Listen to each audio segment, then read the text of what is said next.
Yan, good morning. Good morning mga idol. Welcome po muli sa ating channel dito sa Uno Online TV channel. Ito po muli ang inyong lingkod, si Boyet, ay muling bumabati sa inyo ng isang magandang umaga. Sa mga kayong panig ng ating bansa naroon, ay patuloy ko kayong binabati ng isang magandang umaga. At nawa ay nasa mabuti tayong kalagayan hanggang sa mga oras na ito.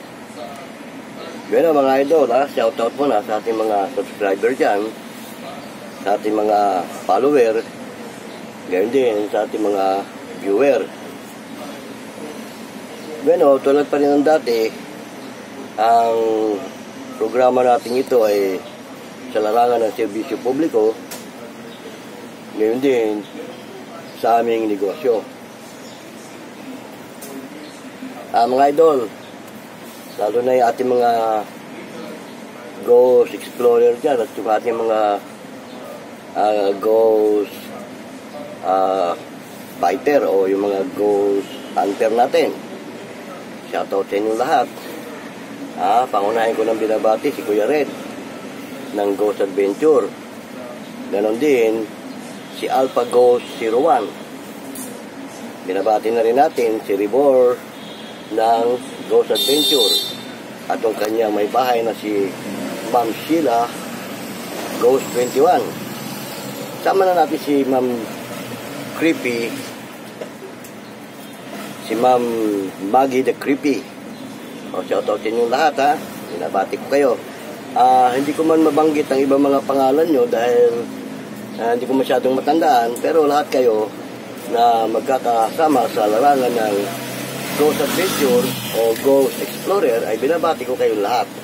Shoutout sa inyong lahat mga idol Pero pag-usapan natin muli ang ating negosyo dito sa Uno Online Business. Gaya nung nabanggit ko na sa inyo nung mga nakaraan, dito mga idol ay inaanyayahan ko kayo na subukan nyo mag-join dito sa aming business kasi para naman meron din kayong ibang pagkakaabalahan. Matapos kayo mag-explore sa inyong mga pinag-i-exploran, sundutin nyo itong business natin. Para meron kayong ibang pinagkakaabalahan. Dito, yung mga nakaraan, nabanggit ko na sa inyo, hindi ito scam or yung dukuhan. Dahil nga, nabanggit ko na, ito ay nasa 20 branches na international. At dito naman sa atin, Luzon, Visayas, Mindanao, ay nasa 130 branches ito. At saka trending ito, itong negosyong ito. Nabanggit ko na rin sa inyo ang mga magiging benepisyo rito tulad ng accident insurance at yung tinatawag na online account, yung online website, travel incentive, at saka yung tinatawag na itong financial freedom. Kaya nga mga idol dito, pagka nakapasok kayo rito, nabanggit ko na rin sa inyo kung paano magiging effort mo rito. Sa 100% effort, bali 10% lang ang magiging effort ninyo. At yung 90% doon na sa mga mentor, sa mga upline. Tama, di ba? Ngayon, dito kailangan lang tatrabahuhin mo ito. Huwag yung pag naging miyembro ka, ganun lang. Kasi kasama sa benepisyo mo rito, pagka naging miyembro ka, magkakaroon ka na rito ng tinatawag na yung cheque. Di ba sabi ko yung cheque, ikaw ang maglalagay ng laman. Sa paanong paraan, trabahuhin mo ito para magkalaman yung cheque mo, di ba? Tama? Ganun lang mga idol. Kaya nga, bilang mga magkakasama tayo sa larangan ng social media, bilang mga vlogger, inaanyayahan ko kayo na subukan nyo naman mag-join dito. Wala namang mawawala, di ba? Try lang. Pagka nakapasok ka rito at tinrabaho mo to, di karagdagang income din ito, di ba, mga idol? Kaya nga, sana, hindi ko naman kayo pinipilit kung ayaw nyo dahil yung akin lang naman, anyaya lang. Inaanyayahan ko lang naman kayo, di ba? Tama?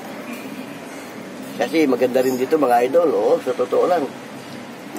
Sabi mo magkakaroon ka ng insurance dito na nakakalaga ng 120,000 kasama ang 6 na miyembro ng pamilya mo. O, di ba? Napakaganda. O, plus magkakaroon ka rito ng tinatawag na time freedom kapag tinatrabaho mo na to. At dito, mayroong monthly awardee. Nabanggit ko na rin. Kapag masipag ka, marami ka na ipasok sa negosyong ito, kakaroon ka ng award. At sa likod ng award na yan, nandun ang malaking pera. Oo, na malaking income.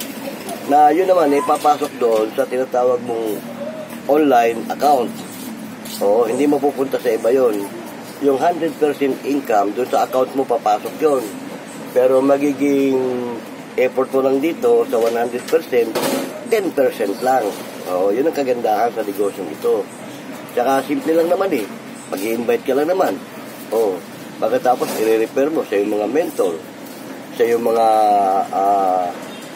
upline. Pagkatapos sila na ang bahala nun, kasi nga dito may tinatawag na business support. Doon sa business support, yung mga upline mo, mga mentor mo, kapag in-refer mo sa kanila, sila ang tatrabaho ng 90% para sa'yo. Oo. Ganun lang kasimple ang negosyo ito, mga idol. Kaya nga, bilang mga idol ko kayo, gusto ko, kung saan ako naroon, sa larangan ng negosyo, nandun din kayo para naman meron din kayong pinagkakaawalahang iba, di ba? Tama? Pwede nyo rin man ito pang-invite sa inyong mga ano. Kaya nga, mga idol, sana huwag kayong magdalawang isip kasi ito nga, sinabi ko na sa inyo, trending ang business namin ito dito sa Uno Online Business. Oo. Pagkano, papasahan ko kayo ng mga video ng aking mga business partner doon sa main office kung paano makipagtransaksyon sa mga yung mga magiging miyembro. O papasahan ko kayo nun. Pero shoutout nga pala muna sa aming mga business partner dyan. Tulad ng aking mentor na si Coach Jomar Gorosita. Ganun din yung masipag kong upline na matyagang umaalalay sa akin si upline Rostum de Leon. Sama na natin si upline Aina Galindo. Ganun din si upline Jovelyn Kalipay at saka si upline Chris Amper at yung kanyang kapatid na si Jennifer. Ano pa yung mga business partner natin dyan, kagaya ni Marilu Gapod, si upline Marilu. Ganun din si Los Biminda Magbuo, upline. O, kamusta na? Pero hindi ko rin makakalimutan batiin yung aking downline sa Bataan, si Ma'am Mitch. Downline ko yun. Yung sinasabi nila na ang kumikita lang upline, no, hindi. Bakit yung downline ko? Malalakas silang kumita kaysa sa akin. Ganun talaga, kasi ang negosyo ito, kapag masipag ka, tinatrabaho mo ito, nandun ang pera. Kasi nga ito, di ba, nabanggit ko na, hinalin tulad ito sa isang magsasaka na magtatanim ka muna bago ka aani. Siyempre, pag wala kang pananim, wala kang aanihin. Ngayon, kung masipag ka magtanim, marami kang aanihin. Kaya pagdating ng time na pag-aani na, wala ka ng problema, puro ka na lang ani. Kapag meron lang medyo may kahirapan, dahil kumbaga sa isang magsasaka, di ba, pag magtatanim ka, napakahirap naman talaga. O habang nagtatanim ka, yung mga pananim mo, alagaan mo yun. Kasi pag hindi mo nalagaan yung mga pananim mo, malalagas yan. Pag inatake ng mga pulisap, di ba, sa normal na pananim, pag inatake ng mga pulisap, patay na yung pananim mo. Pero dito kasi, kapag nakapagtanim ka, hindi kulisap ang aatake sa mga pananim mo, kundi kapwa rin na mga, kumbaga, hindi lang basta kulisap, bubuyog eh. Oo, yung mga negative tugurin ng negosyo, yun ang hihila sa kanila pababa. Kasi nga dito naman, hindi ka hihilahin pababa pag nandito ka na, hihilahin ka rito pataas ng yung mga upline. Yun ang kagandahan sa negosyo nito. Gano'n mga idol nire-remind ko lang sa inyo na bukod sa pagiging vlogger natin, dapat meron tayong extra income sa larangan ng negosyo. Dakuha naman natin yung sa larangan ng serbisyo publiko dito sa aming barangay. Shoutout nga pala muna sa aming barangay captain. Ang butihin namin barangay captain na si Honorable Ding Bolo, sampu ng kanyang mga kagawad. Dito sa aming barangay, ang serbisyo ko rito bilang barangay employee ay nasa lupong tagapamayapa po ang inyong lingkod. Kami ang mga nag-aareglo at nag-aayos ng mga kasong pumapasok sa aming barangay. yung mga dinudulog ng aming mga kabarangay na mga reklamo. Kaya ang unang proseso niyan, dadaan muna yan sa tinatawag na Bantay Bayan. Oo, magpapile muna sila ng formal complaint. Kapag nakapag-file na sila ng formal complaint sa Bantay Bayan tungkol sa kanilang reklamo, unang babagsak yan sa aming kapitan. Oo, yung tinatawag na mediation proceeding. Oo, sa loob ng 3 paghaharap sa aming kapitan, at hindi yan na-areglo at naayos ng aming kapitan, ibabato yan dito sa amin. Oo, sa Lupon, taga-Pamayapa, ibabato ng kapitan namin yan. Pagkatapos, pag naibato yan sa amin, bubuo naman ang grupo ng 3 tao, yung tinatawag na pangkat tagapagkasundo. O yung pangkat tagapagkasundo, binubuo yun ng presiding officer, sekretary ng pangkat, tapos yung tinatawag na miyembro, yung ordinary member. Ngayon, ang trabaho ng presiding officer, siya mag-preside tungkol sa reklamo ng tao. Tapos, yung trabaho naman ng secretary, siya naman ang mag-get o kukuha ng mga detalye tungkol sa sistema ng hearing. Diba, nag-hearing na. O, ang trabaho ng secretary, i-detalye niya yung mga napag-usapan tungkol doon sa nangyaring hearing. Para pag hindi nagkasundo, certification to file action yan, yun naman ang pagbabatayan ng husgado kung ano nangyari doon sa reklamo ng tao, bakit isinampa ito sa husgado. Oo, kaya meron sekretary ng pangkat. Yun ang nag-aasikaso ng minutes. O, yung minutes of hearing. Sekretary ng pangkat ang gumagawa niyan. Yun naman isa, yung miyembro naman, katuwang din niya ng, katuwang yan ng presiding officer. Pwede yung doon sa sistema ng reklamo, mag-advise o kung anong dapat gawin. Yun. Pero pagkadating na hindi nagkasundo, katulad ng nangyari sa kapitan, hindi nagkasundo, iaakit sa taas yan.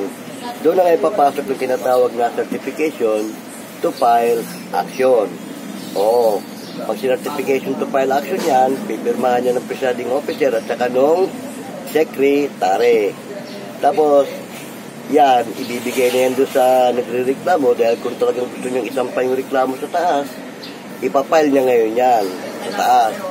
Kaya nga meron secretary dahil pagka sumampa na ang kaso sa taas, hahanapin yung tinatawag na minute. Kaya may minute yan eh. Oo, hindi pwedeng walang minute yan kasi doon sa minutes ang pagbabatayan ng prosecutor o pagka isinampa na yung reklamo sa taas.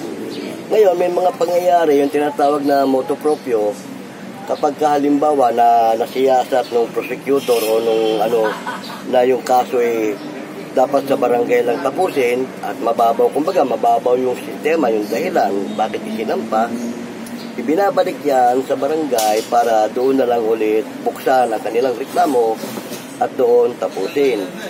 Kaya lang naman kasi nangyayari minsan na isa certification to file action yung reklamo, yung kaso, kapag medyo ang complainant makulit o ayaw talagang pumayag, ayaw makipag-areglo.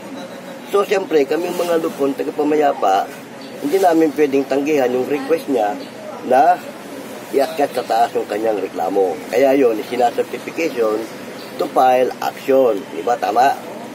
Ngayon, may mga pangyayari nga, gaya ng binanggit ko, na ibinabalik yan minsan sa barangay kung mababaw yung reklamo. Pero hindi naman lahat ng dinudulog sa aming barangay na reklamo tinatanggap ng barangay para ang barangay ang tumapos at humawak. Kasi katulad ng mga serious physical, hindi na yan saklaw ng barangay. Oo, yung mga corporation na yan, hindi yan. Tapos yung mga may imprisonment in 1 year, oo, hindi yun. Hindi na saklaw ng barangay yun. Na yun, pang talagang prosecutor na yun sa mga polis, doon na yun. Ngayon, ang inaano lang ng barangay, yung mga usapin pang barangay, yung mga katulad ng mga utang-utang lang, yung mga upa-upa sa bahay, hindi, tapos yung sigalot ng magkakapit-bahay, o yung trouble-trouble sa kalye ng mga barkadahan, yan. Pero, ang saklaw lang, sa slight lang, pwede pa yun. Pero pag serious physical na, hindi na pwede, kailangan polis na yun. Pero ayon naman sa tagapagturo namin, nung kami mag-seminar, kahit hindi saklaw ng kapangyarihan namin bilang mga Lupon taga-Pamayapa yung reklamo ng tao, kung yung magkabilang panig ay gustong sa barangay na lang tapusin ang kanilang problema, huwag na makarating kung saan-saan pa, pwede naman yon. Pero hindi kami magkakaroon ng tinatawag na amicable. Oo, wala kaming karapatan magbigay ng amicable sa kanila. Magkakasundo lang sila sa harap namin, aayusin namin sila. Tapos, pipirmahan nila both sides yung kasunduan nila, lalabas lang kaming witness. Oo. Witness lang kami bilang mga lupon. Hindi kami ang mismong hahawak ng kanilang problema. Dahil hindi nga yun saklaw ng barangay eh. Kaya lang namin ginagawa sa barangay yun base dun sa kasunduan ng magkabilang panig. Ganun po yun. Kaya nga, ang lupon tagapamayapa may hangganan ang kapangyarihan ng aming sistema. Ganun po ang ano ng lupon tagapamayapa. Pero naman, may mga pagkakataon naman kasi talaga na kapag hindi hawak talaga ng barangay, talagang dinidirekta na namin sila sa pulis. Ganito ang turo sa amin. Halimbawa, hindi saklaw ng aming kapangyarihan, lumapit sa amin. Ikaw halimbawa, bilang isang lupon, sa'yo lumapit yung tao, kukunin mo yung detalye ng kanyang reklamo. O pangalan ng nirereklamo, yung detalye ng pangyayari, kung ano nangyari, yung oras, at kung sino yung nirereklamo. Pagkatapos, dadalhin mo siya sa mga kinaukulan. O kung kaya mong samahan, dali mo sa pulis. O na mismo, dali mo siya sa pulis. Tapos sabi mo sa pulis, sir, hindi saklaw ng kapangyarihan namin ito, hindi saklaw ng barangay namin ito. Kaya dinudulog namin ito sa iyo. Ito yung kanyang reklamo, ginawan ko na ng detalye. Kung meron pa siyang mga gustong idagdag, may mga gusto pa kayong itanong, bahala na po kayo. Patat ito. Nandito yung kanyang reklamo. Ngayon, pag nabasa ng desk officer yun, o sino mang officer na naka-assign doon, pag nabasa yun, ganun nga ang gagawin nun. Tatanungin lang siya kung meron siyang gustong idagdag, o kung meron siyang gustong baguhin. Pero kung satisfied na siya doon sa kanyang reklamo, at kita-type na lang ng pulis yun, at itutuluyan na yung kanyang reklamo. Tapos ikiklip na lang ng pulis doon sa blatter niya, yung sa record book niya, yung ginawa mong salaysay. Oo. Kasi pagka ginawa mo yung salaysay niya, dinitalye mo yun, pipirma siya dun eh. Tapos pipirmahan mo rin yun eh, ikaw ang gumawa nun. Oo, ganon. Yun, hindi saklaw ng kapangyarihan ng lupon tagapamayapa yun. Kaya itaturn over mo siya sa mga kinaukulan. Yun ang turo sa amin ng aming mga tagapagturo nung kami nag-seminar sa DILG. O, kasi baka ma-technical naman kami kung kami ang gagawa ng reklamo niya tapos hindi naman namin saklaw, mati-technical kami roon. Kaya ang turo, kung hindi saklaw ng inyong kapangyarihan, dalhin mo sa mga kinaukulan. Ang tanging magagawa lang namin bilang mga lupon tagapamayapa, lalo't sa'yo lumapit, gawa mo ng detalye yung reklamo, pangalan ng nireklamo, pangalan ng nagreklamo, kung anong nangyari, at kung kailan.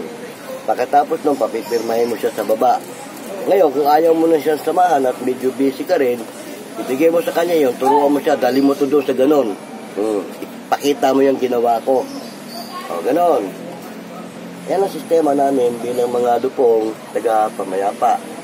O, bueno, sana kahit papano, meron kayong mga nakuwang magandang informasyon sa ating mga kwentuang ito. Salamat naman ng marami at sa baking sandali, sinamahan nyo ko sa ating kwentuang ito.